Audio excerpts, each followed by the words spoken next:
Okay. All right, ladies and gentlemen, today we are going to read a passage, create a thesis statement based on the prompt that has been given us, and we're going to write the open response on Friday. So we're going to do all the preparation today to be able to write it on Friday.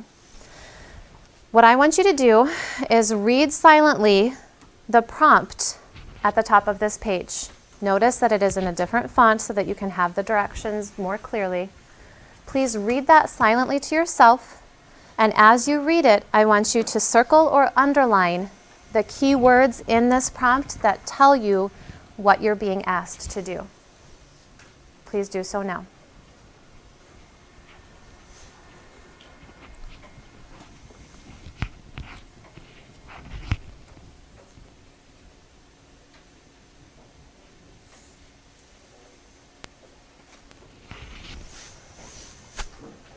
Underline and circle things in the prompt that let me know you know what you're being asked to do, not the article yet. Just there.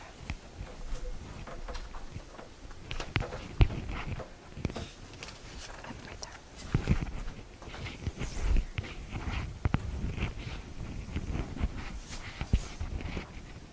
Circle that.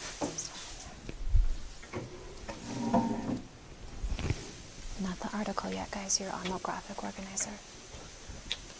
Guys, you are looking at the prompt on the graphic organizer. You are not reading the article yet. You are just figuring out what the prompt is asking you to do.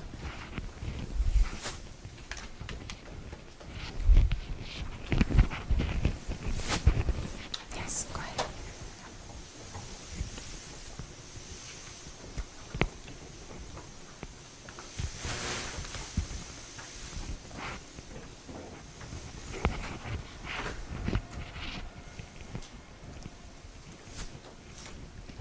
Make sure you're looking at the actual question. What is this part of the question asking you to do?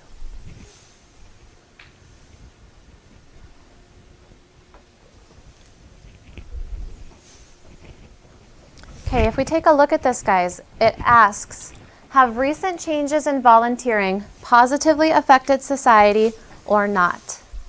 That is the question that we have to answer.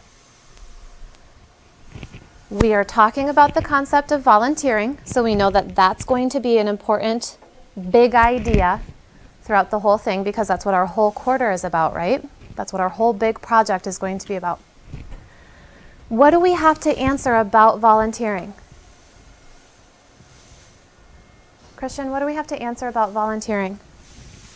What about volunteering?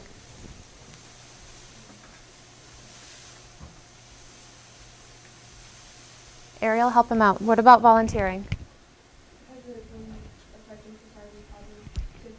Okay, so we're looking for the ability to answer whether it's been a positive thing to affect society. Now, I didn't see a lot of people underline or circle the word change. Please understand that that's a huge part of this prompt. That you have to understand that recently volunteering has changed. It's not the same as it used to be. And your job is to argue whether that change has been a positive thing for society or not. Okay. So next, we are going to take the words that we identified in the question itself, and we're going to rephrase the prompt question into a thesis statement. Remember that we need to leave 3 blanks at the end of the statement so that we can include specific reasons after we're done reading. So we're basically going to write half of a thesis statement right now, and we're going to kind of write it together. So what I want you to do right now is take that question and turn it into a statement. Go ahead and write that right now. Leave 3 blanks at the end, but take this question and flip it into a statement. How would you answer that?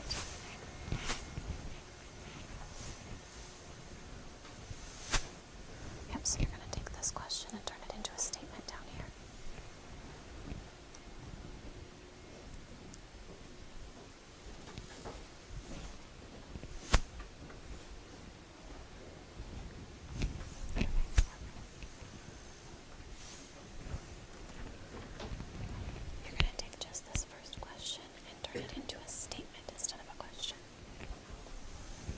how would you answer that question?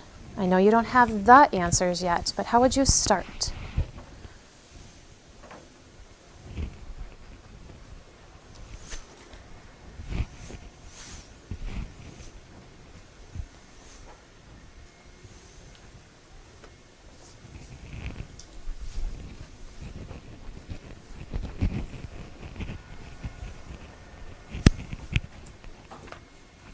Okay, Austin, tell me what your sentence starts out like. How it starts out.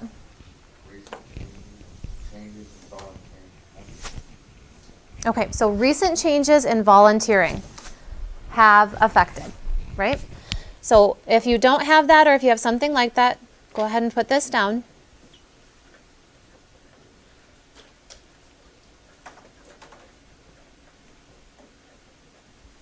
Recent changes in volunteering have affected, what are we looking for it to affect? Society. Oh. Do we know whether it's positive or negative yet? No. No. So what I'm going to have you guys do is leave a choice. Recent changes in volunteering have affected society, that's not a word, positively / negatively. Because we have not read the prompt yet, so we don't know, we haven't read the article yet, so we don't know if these changes have been good or bad. Before you leave today, you'll be able to circle one of those two words because the article is going to tell you whether it's a good thing or a bad thing. Now, we have to leave 3 blanks because we don't know how it's been affected. If it's been affected positively, great, but we still need 3 reasons why or 3 reasons how. So we're going to include the word by, and then we're going to do a blank, comma, and a blank period. Before we read the article, at this point, we're just going to leave space to think. We don't have the answers yet, but we're going to read with the purpose of finding those answers. So our thesis says something like, recent changes in volunteering have affected society either positively or negatively by blank, blank, and blank. My bing, my bang, and my bongo.